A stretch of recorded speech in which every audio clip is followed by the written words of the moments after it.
Baahubali movie का यह scene पेड़ का इस्तेमाल करके महल में लॉन्च करा, लेकिन क्या यह तरीका सच में मुमकिन है? यह देखने के लिए एक छोटा एक्सपेरिमेंट करने का फैसला किया। फिर उन्होंने पेड़ के तने के बेस को एक मेटल हुप से जकड़ा और फिर हुप को जमीन पर फिक्स कर दिया।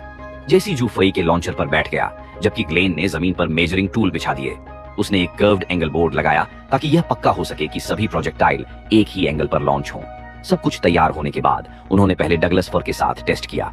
फिर उन्होंने तने को 45 डिग्री के एंगल पर मोड़ा, जिस पॉइंट पर रस्सी पर 70 किलो झूल का फोर्स लगा। जब उन्होंने रस्सी छोड़ी तो मॉडल तुरंत लॉन्च हो गया, 5.5 मीटर उड़ गया। इसके बाद जेसी ने दूसरे टेस्ट के लिए रेड माउंटेन मॉडल पर स्विच किया। जब उसी एंगल पर खींचा गया तो रस्सी पर 27 किलो झूल का फोर्स लगा। मॉडल 2 मीटर उड़ा, जो पहले की दूरी से आधी से भी कम थी। पता चला कि डगलस फर में सबसे अच्छी इलास्टिसिटी थी, इसलिए वे जंगल में वापस गए और एक बड़ा डगलस फर पाया। टहनियां फिर से लॉन्च में रुकावट न डालें, इसके लिए उन्होंने सीधे तने को बदला और क्राउन को हटाकर एक चिकनी मेटल लॉन्च प्लेट बनाई, जिसे ग्रांट ने फिर तने के ऊपर 20 मीटर की ऊंचाई पर लगा दिया। इसके बाद उन्होंने केली से एक हवा वाला कैसल लिया और उसे चीड़ से 60 मीटर दूर रख दिया। फिर जेसी ने गुब्बारे को 14 मीटर की ऊंचाई तक उठाया, जो एक ऊंची दीवार जैसा था। अगर डमी गुब्बारे के ऊपर से उड़ सकती थी तो यह साबित होता कि पेड़ से कूदने का तरीका सच में मुमकिन था।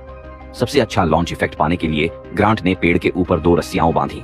जब सब कुछ तैयार हो गया तो उन्होंने धीरे धीरे एक कार से पेड़ के तने को मोड़ना शुरू किया। जब रस्सी का फोर्स 1090 किलो कैलोरी प्रति किलोग्राम तक पहुंच गया तो ग्रांट ने उसे हवा में ही काट दिया। हालांकि डमी को सफलतापूर्वक लॉन्च किया गया था, लेकिन वह शहर की दीवार के ऊपर से उड़ने में नाकाम रही और सिर्फ शहर के गेट के सामने तक ही पहुंच पाई।